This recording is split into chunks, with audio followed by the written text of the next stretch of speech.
আমরা মধ্যবিত্ত ঘরের বউরা একটা জিনিস কিনতে অনেকবার যাচাই বাছাই করি। অনেক যাচাই বাছাই করে তারপরে কিন্তু আমরা একটা জিনিস কিনি। তো সেই জিনিসটা কেনার পরও যদি আমরা ঠকে যাই আমাদের কিন্তু অনেক কষ্ট লাগে। তো যাই হোক আজকে আমার সাথে কি ঘটে গেল, কি কিনে আমি ঠকে গেলাম সবকিছু আজকে ভিডিওতে দেখাবো। হ্যালো এভরিওয়ান, আসসালামু আলাইকুম। আমার প্রিয় আপুরা, তোমরা কেমন আছো? আশা করি সবাই ভালো আছো। আলহামদুলিল্লাহ, তোমাদের দোয়া এবং আল্লাহর অশেষ রহমতে আমিও ভালো আছি। নাজনীন ব্লগ চ্যানেলে আরও একটা নতুন ভিডিও দেখার জন্য তোমাদের সবাইকে স্বাগত জানাইতেছি। আশা করি বরাবরের মতো আজকের ভিডিওটাও আপনাদের কাছে ভালো লাগবে। যদি ভালো লাগে প্লিজ একটা লাইক দিয়ে আমার পুরো ভিডিওটার পাশে থেকো আপুরা। তো দেখো সকালে ঘুম থেকে উঠে অনেক কাজ করে নিছি, করে টোরে তারপরে দেখো এখন ক্যামেরাটা অন করে নিলাম। তো সকালে ঘুম থেকে উঠে ফ্রেশ ট্রেশ হয়ে ছেলেকে ভাত টাত খাওয়িয়ে ছেলেকে স্কুলে পাঠিয়ে দিছি। তারপরে দুপুরের জন্য রান্নাও করে নিছি, বেগুন আলু টমেটো ফুলকপি দিয়ে মাছ দিয়ে রান্না করছি, আর বাঁধাকপি দিয়ে গাজর দিয়ে আলু দিয়ে ভাজি বানাইছি, আর সকালের খাবারের জন্য রুটি করছি। তো সব রান্নাবান্না কমপ্লিট করে তারপরে দেখো এখন বিছানাটা মানে পরিষ্কার করার জন্য আসছি, মানে বেডরুমটা একদম পরিষ্কার করব। কিচেনটা কিন্তু পরিষ্কার করা শেষ, যেহেতু অনেক সকালে আমি ঘুম থেকে উঠছিলাম। উঠে ছেলেকে স্কুলে পাঠিয়ে দিয়ে তারপরে রান্নাবান্না সব কিছু সেরে রান্নাঘরটা একদম পরিষ্কার করে নিছি। তারপরে দেখলাম যে তোমাদের দাদা ভাই আর মেয়ে ঘুম থেকে উঠে পড়ছে। তো তারপরে এই ঘরে চলে আসলাম, ওদেরকে উঠিয়ে দিয়ে তারপরে দেখো এই যে ঘরটা পরিষ্কার করতে নিচ্ছি। তো তোমাদের ভাইয়া কিন্তু ব্রাশ করার জন্য চলে গেছে, আর এই ফাঁকে আমি ভাবলাম যে বিছানাটা গুছিয়ে নেই, যখন ঘরে চলে আসবে তখনই আমি তাকে চা করে দেব। তো রুটি ভেজে দেব। আর তোমাদের ভাইয়া কিন্তু ইদানিং রুটি সেকে খায়, মানে তেল দিয়ে ভেজে খায় না, সেকে খাইতেছে। তো ওকে রুটি সেকে দেব আর আমার জন্য একটা তেল দিয়ে ভাজবো।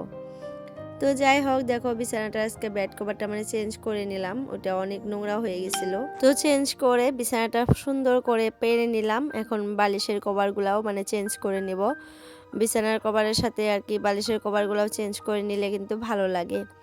তো এই যে চেঞ্জ করে নেই, মানে বেড কভারের সাথে পিলো কভারগুলোও একটু চেঞ্জ করে নিলে দেখতেও ভালো লাগে, আর ঘুমাইতে কিন্তু অনেক মজা লাগে ওই দিন আর কি, যেদিন আর কি বেড কভারটা চেঞ্জ করা যায়, ধোয়া একটা বেড কভার পারতে মানে পারি, ওই দিন কিন্তু বিছানাটা একদম ফ্রেশ ফ্রেশ লাগে, আর একটা মানে অনেক সুন্দর একটা স্মেল বের হয়, আমার কাছে অনেক ভালো লাগে। তো দেখো বিছানা পরিষ্কার করতে করতে তোমাদের ভাইয়া দেখি চলে আসছে, বলতেছে যে চা দাও। তো আমি বললাম যে রও বালিশের কভার দুইটা লাগিয়ে তারপরে চা দেওয়ার জন্য চলে যাই। তো ঝটপট করে তাড়াতাড়ি করে বালিশের কভারটা লাগিয়ে এখন চলে যাব রান্নাঘরে রুটি সেঁকে দেব। তো এই যে দেখো চলে আসলাম, আর রুটিগুলো এখন ছেঁকে দেই। আমি সকালে কিন্তু ভেজে মানে বানিয়ে রাখছিলাম, ছেলেকে একটা টিফিন দিয়ে দিছি, আর 3টার মতো রুটি আছে। তো 2টা তোমাদের ভাইয়া খাবে, 2টা ওকে সেঁকে দেব। আমারটা আমি একটু তেল দিয়ে ভেজে খাবো, আমার কাছে না সেঁকা রুটি খেতে ইচ্ছা করে না, ভালো লাগে না। আর খাইতে পারবো যদি দুধ চা হয় তাহলে। তো আমি আজকে চা করি নাই।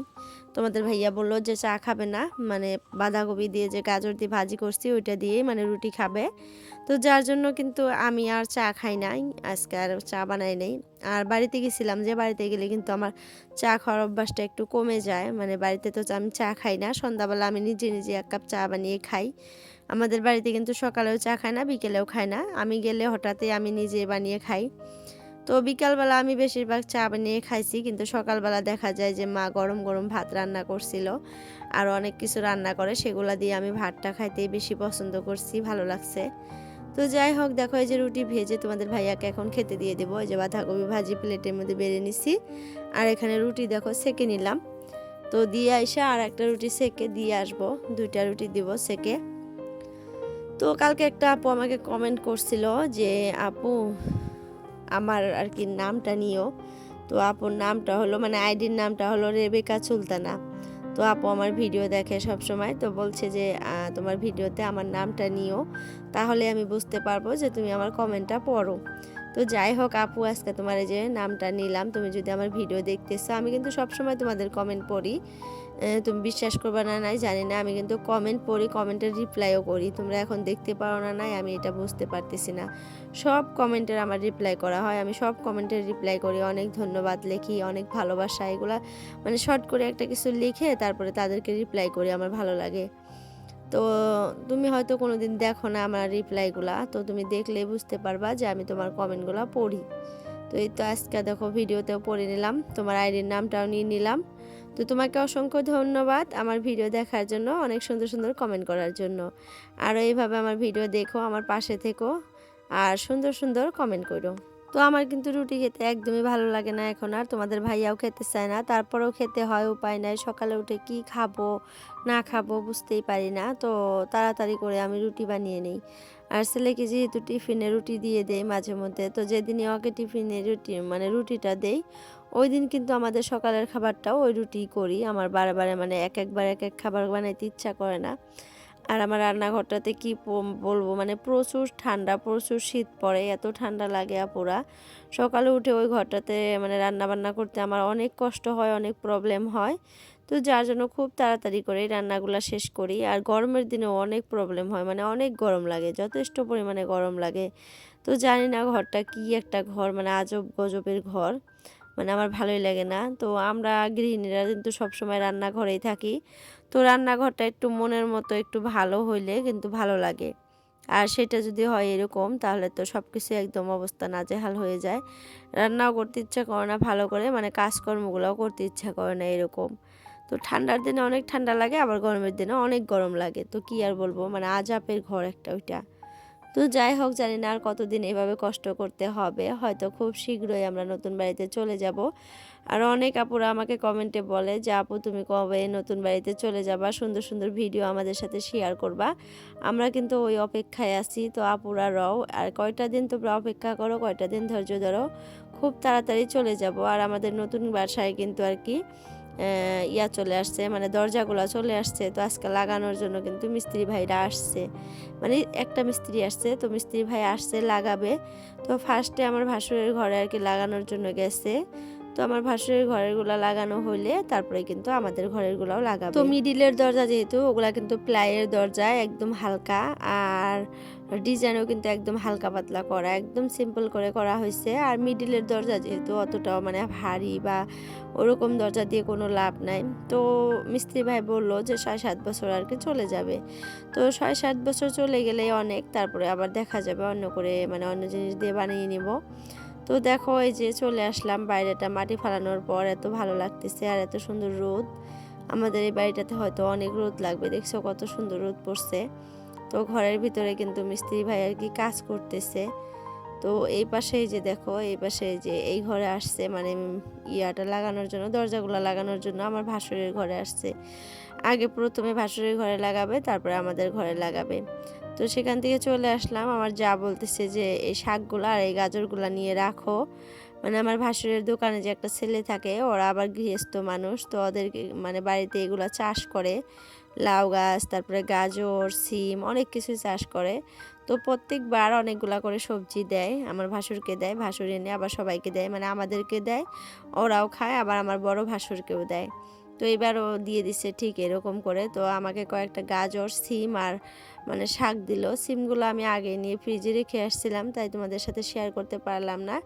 তো এইগুলো আবার পরে নিয়ে রেখে আসলাম। আর এখন দেখো বাজে প্রায় 1টার মতো, 1টাই বাজে। তো আমি গোসল করে আসছি, আর দেখো মেয়েকে এখন খাওয়াবো। এই যে খিচুড়িটা একদম রেডি করে নিছি। আর এই যে দুপুরে কাপড়গুলা মানে তুলে নিয়ে আসলাম গোসল টোসল করে, এখন এই কাপড়গুলা ভাঁজ করে রেখে তারপরে কিন্তু আমি মেয়েকে খাওয়াবো। মানে মেয়ের খিচুড়িটা ঠান্ডা হওয়ার জন্য দিচ্ছি, অনেক গরম, তো ভাবলাম যে ঠান্ডাও হোক, এদিকে আবার আমি কাপড়গুলো ভাঁজ করি। তো ফার্স্টে যে বললাম আমরা মধ্যবিত্ত ঘরের বউরা একটা জিনিস কিনতে কিন্তু অনেকবার যাচাই বাছাই করি, তাই না? মানে টাকা নষ্ট করতে একদমই ভালোবাসি না আমরা, যেহেতু অনেক কষ্ট করে আমরা টাকা ইনকাম করি। তো সেই ক্ষেত্রে কিন্তু মনে মনে ভাবি যে 2 টাকা কম দিয়ে বা 2 টাকা কম করে একটা জিনিস কিনতে পারলে ভালো হতো। আর সেই জিনিসটা একটু যাচাই বাছাই করে কিনি যাতে ভালো হয়। তো এত কষ্ট করে সেই জিনিস যাচাই বাছাই করে এত কষ্টের টাকা দিয়ে কেনার পর যখন ঠকে যাই, তখন কিন্তু মনে অনেকটাই কষ্ট লাগে। তো ঠিক আজকে আমার সাথে ওরকমটাই হয়েছে। তো কি হয়েছে লাস্টে দেখতে পারবা আপুরা, তো দেখা যাক, তোমরা লাস্ট অবধি দেখতে থাকো, লাস্টে গিয়ে কিন্তু ভিডিওতে দেখতে পারবা আমার সাথে কি হয়েছে আজকে। তো এই পর্যন্ত আমার ভিডিওটা যে আপুরা ভাইয়ারা দেখতেছো, তোমাদেরকে অসংখ্য ধন্যবাদ। আর যদি কেউ নতুন আসো আমার চ্যানেলে, প্লিজ চ্যানেলটা সাবস্ক্রাইব করে অল নোটিফিকেশনটা ক্লিক করে রাখো। এতে করে যখনই একটা নতুন ভিডিও আমি আপলোড করব, তোমাদের মোবাইলে নোটিফিকেশন পৌঁছে যাবে। আর সময় করে তোমরা আমার ভিডিওটা দেখতে পারবা। তো যাই হোক, আর যদি আমার চ্যানেলটা কেউ সাবস্ক্রাইব করছো তাদেরকে অসংখ্য ধন্যবাদ জানাই। তো দেখো এই যে কাপড়গুলো ভাঁজ করা হয়ে গেল। তো এখন কিন্তু আমি দেখাবো আমি কি কিনে আর কি ঠকে গেছি। তো অনলাইনে শপিং করে কিন্তু আমি অনেকবারই জিতে গেছি। অনেক ভালো লাগে অনলাইনে শপিং করে, মানে ভালো লাগে কিন্তু মনের ভিতরে একটা ভয় কাজ করে যে জিনিসটা না দেখে আর কি, ফটোতে দেখে কিন্তু অতটা বোঝা যায় না, যেটা আজকে আমার সাথে হয়েছে আর কি। তো আমি ফটোতে দেখে ভাবছিলাম যে এই কাপড়টা হয়তো একটু মোটা হবে। মেয়ের জন্য আর কি একটা ড্রেস অর্ডার করছিলাম ঠান্ডার জন্য, উইন্টারের জন্য, যে স্পটিংটা একটু মোটা হবে, প্যান্টটাও মোটা হবে, মেয়েটা পরে একটু আরাম পাবে। তো তারপরে আনার পর দেখলাম কাপড়টা এত পরিমাণে পাতলা, কি আর বলবো, মানে একদম গেঞ্জি কাপড় একটা, মানে একদম একদম পাতলা একটা কাপড়। তো এগুলা দিয়ে মানে ঠান্ডা কাটবে না। তো দেখে আমার মনটা অনেকটাই খারাপ হয়ে গেছে। তো ড্রেসটা প্রায় 300 টাকার মতো নিচ্ছে। তো দেখতে ভালো লাগতেছে কিন্তু ড্রেসটা একদম পিঙ্ক কালার, তারপরে কি সুন্দর মানে ক্যাটের ছবি দেওয়া। তো এটা একদম পাতলা, মানে দেখে মেজাজটা গরম হয়ে গেল। তো ভাবছিলাম যে মোটা কাপড়, একদম পাতলা ফেলফেলা কাপড়, এটা পরে কিছুই হবে না আমার মেয়ের, যেহেতু এখন অনেক ঠান্ডা পড়ছে। তো এই ঠান্ডায় এই কাপড়গুলোতে কিচ্ছু হবে না। তো এখন রিটার্ন করব, জানি না রিটার্ন হবে না নাই, রিটার্ন নিবে না নাই। তো দেখা যাক কতটুকু কি হয়। তো এরকম করে জিনিস কিনে ঠকে গেলে কিন্তু খুব খারাপ লাগে, যে এরকমটা আশা করছিলাম ওরকমটা হলো না। আসলে অনলাইনে শপিং করলে এরকমই হয়, মাঝে মধ্যে এরকম হয় আমার সাথে, আবার মাঝে মধ্যে দেখা যায় ভালো জিনিসই আমি পাই। তো যাই হোক আপুরা, আজকের জন্য ভিডিওটা আমি এতটুকুই রাখতে চাইতেছি, আর বড় করব না।